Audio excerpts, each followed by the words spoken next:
My name is Elena Vasic. I'm 31 years old, and on March 8th, 2025, my parents returned a wedding gift to my front door. It was a hand-carved olive wood chess set worth about $14,000. They didn't know that. They didn't open it. Taped to the box was a note in my mother's handwriting. "We don't accept charity from strangers. Return to sender." The stranger was my husband, the man they refused to meet, the man they told our entire family was some refugee she picked up at a free clinic. 7 weeks later, that stranger stood on a stage in front of 400 people and accepted the Regional Innovator Award for building the fastest-growing logistics company in the tri-state area. My mother was in the audience. She didn't know she was watching her son-in-law. If you're watching, hit subscribe and tell me where you're from. Drop your city and local time in the comments. I read every single one. Now let me take you back to the beginning. October 14th, 2023, Sunday morning. I was volunteering at the St. Anthony Free Health Clinic on Broad Street in Newark, New Jersey. I'm a pharmacist, not the exciting kind. The kind that counts pills, checks interactions, and explains to elderly patients why they can't take their blood pressure medication with grapefruit juice. Every other Sunday, I worked the free clinic. No pay, no credit, just a folding table, a laptop, and a line of people who couldn't afford the copay at a real pharmacy. It was almost noon when a man sat down across from me. Mid-30s, dark hair, cropped short, a scar above his left eyebrow. Faded but visible. He was wearing a plain gray jacket, clean but not new. Work boots. No wedding ring. He handed me a prescription slip. Lisinopril, 10 milligrams. Standard blood pressure medication. I typed it in. First time here? First time at a clinic like this, yes. His accent was faint. Slavic, maybe. I couldn't place it. Insurance? Not yet. I'm between situations. I didn't ask what that meant. People at the free clinic were always between situations. That was the whole point. I filled the prescription, explained the dosage, wrote the instructions on a sticky note because the clinic printer was broken again. He read the note carefully. Then he looked at me. Not in a weird way, in a paying attention way. "You have very clear handwriting," he said. I laughed. Occupational hazard. "I'm Marko." "Elena." We shook hands. His grip was firm, but not aggressive. His hands were rough, working hands. He left. I didn't think about it again. 3 Sundays later, he was back. Different prescription this time. Omeprazole. Stomach acid. "Still between situations?" I asked. He smiled. Just barely. Fewer situations now. Getting better. We talked for 11 minutes. I know because the next patient cleared her throat twice. Marko talked about Newark like someone who had studied it. The shipping routes, the port infrastructure, the warehouse districts south of the airport. He spoke precisely. Every sentence was efficient. No wasted words. "What do you do for work?" I asked. "Logistics. Moving things from where they are to where they need to be." That's vague. It's accurate. I wrote my number on the back of a prescription bag. Unprofessional. Completely. He called the next day. Our first date was November 19th, a diner on Ferry Street in the Ironbound. He ordered in Portuguese with the waitress and then switched back to English with me without skipping a beat. 4 languages, I later learned: Croatian, English, Portuguese, and enough Arabic to negotiate shipping contracts. He didn't talk about money. He didn't talk about success. He talked about systems, how cities move goods, how a single delayed container at Port Newark can cascade into 300 late deliveries across the eastern seaboard. "You really love this," I said. "I love solving problems," he corrected. "The logistics part is just the current problem." He lived in a 1-bedroom apartment in Harrison. Clean, sparse, A mattress on a bed frame, a desk with 2 monitors, and an entire wall covered in printed shipping route maps with handwritten annotations. No television, no couch, just work. By February 2024, we were inseparable. He worked strange hours. Sometimes his phone would ring at 4 in the morning and he'd answer in Croatian, his voice going hard and businesslike. Then he'd hang up, kiss my forehead, and say, "Warehouse issue. Go back to sleep." I never pushed. I fell in love with a man who smelled like coffee and engine grease, who read shipping manifests like other people read novels, and who once spent 40 minutes explaining to me why the rotation of containers on a cargo ship matters more than the contents inside them. He was kind, steady, present, and my family was going to hate him. My parents, Roman and Nadia Vasic, are the kind of immigrants who survived by becoming more American than Americans. My father came from Belgrade in 1989 with $400. He built a dental practice in Millburn, New Jersey, 3 operatories, 6 hygienists, a reputation that took 30 years to construct. My mother managed the practice, the household, and our social standing with the precision of a military campaign. We were members of the right church. I attended the right schools. Every achievement was public. Every failure was buried. Their rules were simple: education, status.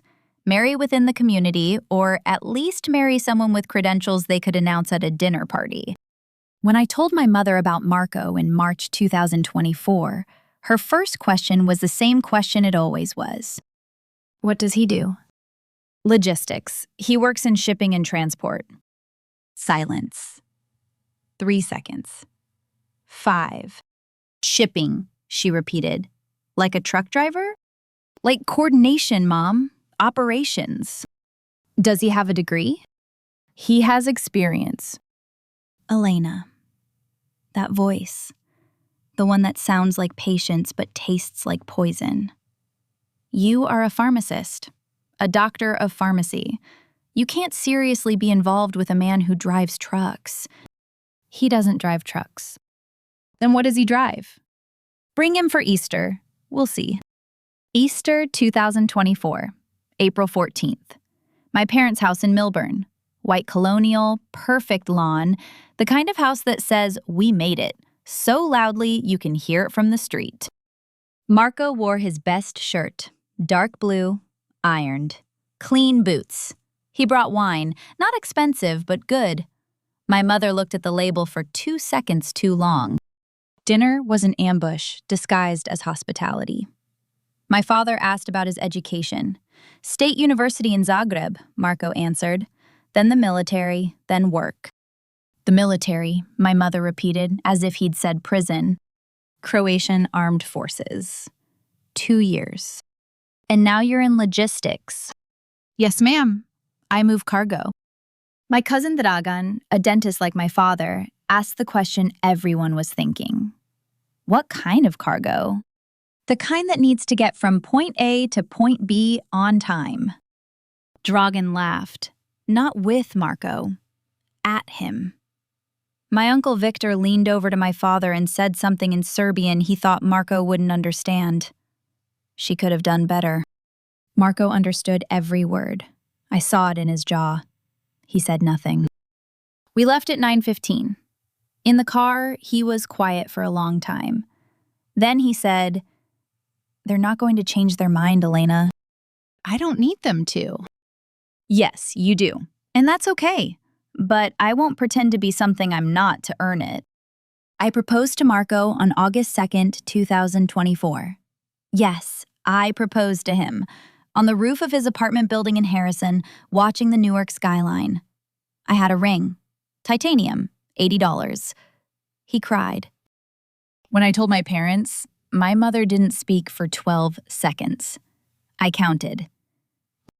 You proposed, she said flatly, to the logistics man. His name is Marko. Elena, this is a mistake. You are throwing away everything we built for you. I'm not throwing away anything. I'm choosing. My father got on the phone. If you go through with this, you do it without our support. Financially, socially, publicly.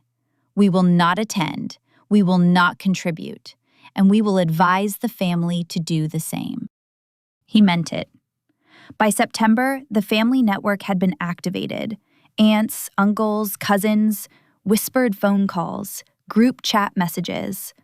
Elena is marrying some refugee she met at the free clinic. No degree, no prospects. He barely speaks English. He spoke 4 languages, but they never asked.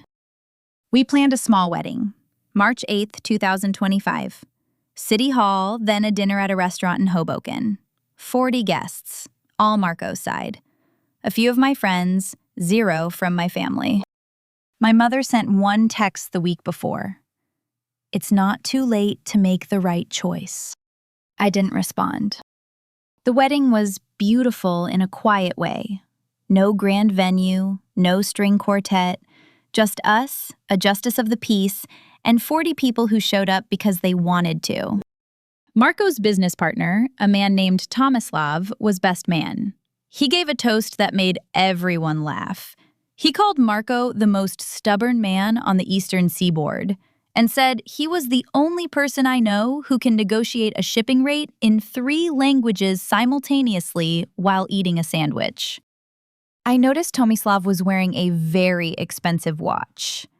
I noticed several of Marko's friends drove cars that didn't match the picture my family had painted. I filed it away. 2 days after the wedding, a package arrived at our door. The olive wood chess set. Hand-carved by a craftsman in Dubrovnik, Marko had ordered it months ago as a gift to my parents. An olive branch, literally. It came back with my mother's note taped to the top. We don't accept charity from strangers. Return to sender. Marko held the note for a long time. Then he put the chess set on our bookshelf. He didn't say anything. He didn't have to. That week, I found a business card in his jacket while doing laundry. Marko Horvat, CEO, Adriatic Corridor Logistics. I stared at it. CEO. That night, I put the card on the kitchen table. He came home, saw it, and sat down. How long? I asked. Since 2019. How big? He paused. We handle about 38% of regional freight between Newark, Philadelphia, and Baltimore. 92 employees, 4 warehouses. You built this? From a single van, yes. Why didn't you tell me? He looked at me the way he always did, steady, certain. Because you loved me when I was a man at a free clinic with a blood pressure prescription. That's the version of me that matters. I cried. Not because he'd hidden it, because I understood why. April 26th, 2025. The New Jersey Regional Business Council Annual Gala. 400 people. The Newark Performing Arts Center. I didn't know we'd been invited until Tomislav called. Your husband didn't tell you, did he? Tell me what? He's receiving the Regional Innovator of the Year award. Just show up, wear something nice. I'll handle the rest. I wore a green dress. Marko wore a suit I'd never seen before. It fit him perfectly. He looked like a different person. Or maybe the same person, just in sharper focus. The hall was filled with executives, politicians, investors. People shook Marko's hand like they'd been waiting for it. A woman from the governor's office introduced herself. A man from the Port Authority called him the most important logistics mind in the region. I stood there processing. My husband, the truck driver, the refugee, the nobody. Then I saw them, 3rd row center. My parents. My father in his good suit, my mother in the pearl earrings she wore to important events. They weren't there for Marko. They were there because my father's dental practice had been nominated for a Small Business Excellence mention, a different category, a coincidence that felt like fate. Marko took the stage. The screen behind him showed Adriatic Corridor Logistics, growth charts, the route network. 92 employees, 38% regional freight share. My mother's face went white. My father gripped the armrest of his chair. Marko spoke for 7 minutes. He talked about starting with a single van, about learning English from shipping manifests, about building something from nothing in a country that gave him a chance. Then he said, "Everything I built because one person saw me before any of this existed. My wife, Elena, who loved me when I had nothing to offer but a borrowed prescription and clear handwriting instructions on a sticky note." 400 people applauded. My mother was not one of them. She was staring at me across the room. I held her gaze for 5 seconds. Then I looked away. The calls started the next morning. 7 from my mother, 3 from my father, a text from cousin Dragan. I had no idea. "Can we talk?" I didn't answer any of them. My mother left a voicemail at 2 in the afternoon. "Elena, why didn't you tell us? We could have..." She couldn't finish the sentence because there was no honest way to end it. They would have what? Treated him like a human being? They had their chance. They chose the note on the box instead. Marko never mentioned the award to my parents. He never sent the chess set back a second time. He just kept working. 12-hour days, building routes, hiring drivers, solving problems. 3 weeks later, my mother sent a handwritten letter. 4 pages. She used the word misunderstanding 11 times. She never used the word sorry. I wrote back 1 line. "You returned the gift? I'm returning the invitation." Some people ask me if I'll forgive them. I don't know yet. Forgiveness is a big word for people who haven't earned a small one. What I know is this. My husband built an empire while my family built assumptions. He never needed their approval. He never asked for it. He just kept moving cargo from where it was to where it needed to be. That's what he does. That's who he is. Not a CEO, not an award winner, just Marko. The man at the free clinic who noticed my handwriting. That was enough. It was always enough. If this story meant something to you, drop a comment. Tell me, would you have opened the box? Or would you have sent it back too? Subscribe. I'll see you in the next one.